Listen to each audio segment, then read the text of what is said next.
For people living on the Leylands Estate in Derby, the Queen's death has a special poignancy. For 74 years, Her Majesty was a patron of the charity which runs retirement estates up and down the country to support people who used to work in retail. Well, our correspondent Phil Brewster has been speaking to some of the residents who met the Queen and finding out what she meant to them. For years, the Leylands Estate in Derby has enjoyed the patronage of Queen Elizabeth II. In March 1957, she came to officially open these cottages, run by a trust, to provide supported living accommodation for retired retail workers. Over the years, some of its residents have been lucky enough to meet Her Majesty, including 98-year-old Frida Carey, who was among a group invited to St James's Palace in London in 2008 to mark the Trust's 175th anniversary. She came round to see everybody, and you think you were speaking to your next-door neighbour. She was absolutely charming and so natural. It's hard to believe she was the Queen. She comes down to your level all the time. Someone else in that party was Eileen Barton, who admits she was somewhat surprised at the Queen's appearance. I was shocked to see how little she was.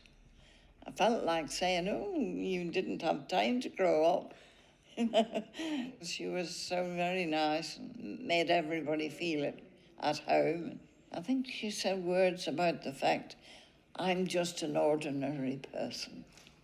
I'm just an ordinary. I thought, well, you don't dress like one. The Queen became a patron of the Trust back in 1948, but her first visit here was 9 years later. During that time, she visited some of the estate cottages and talked to residents. For the Trust running the site, Her Majesty's involvement in their charity has been a real honour. Whenever you walk around any of our estates, her image and her presence is there on the walls, the commemorative photos that are up there. And so her patronage for such a long period of time, 8 decades that she's been involved in this organisation, it really strengthens your sense of identity and the importance of the work that you're doing, a reminder of why we're doing what we're doing, just knowing that you kind of have that support and interest from such a wonderful person as well. I've been here 20 years and I still find myself looking at the pictures on the wall.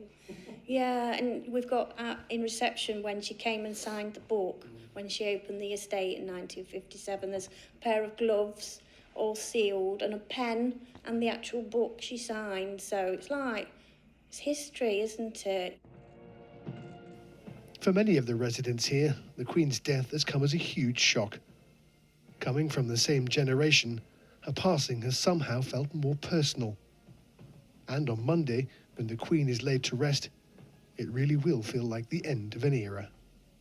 Been feeling very sad, and I feel sometimes that life is unfair that way, you know, because it seems to me all the best ones go first, don't they? She was lovely, worthy of all the concern that people and the worship that people give her. She earned it.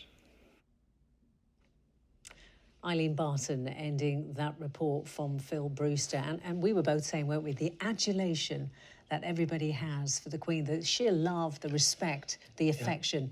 Yeah. You just hear it every report we do. Yes, and these people, no matter if they met 50 years ago or a year ago, the memories seem to be remain just as clear, just as vivid. Yeah, absolutely lovely.